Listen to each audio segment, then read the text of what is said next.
कवन दिन आखरी हो जाई के कार कवन दिन दिल दहला दिहलस घटना अहमदाबाद के आइल अचानक मंजर देखी बर्बाद के दिल दहला दिहलस घटना अहमदाबाद के आइल अचानक मंजर देखी बर्बाद के जाई न संगे रुपया जाई न संगे रुपया पैसा कमाई के कार कवन दिन आखरी हो जाई के कार कवन दिन आखरी हो जाई के कार कवन दिन जिंदगी के काबा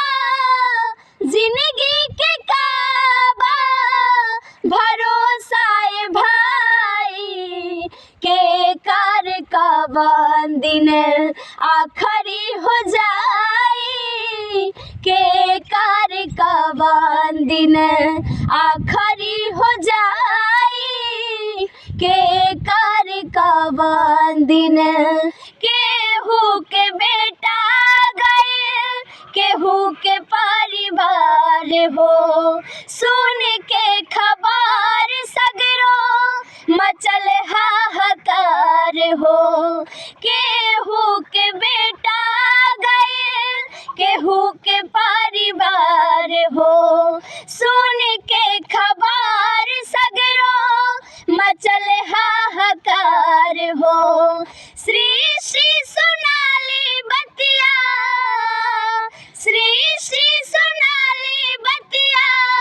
काहेली सच्चाई के कार कवन दिन आखरी हो जाई के कार कवन दिन आखरी हो जाई के कार कवन दिन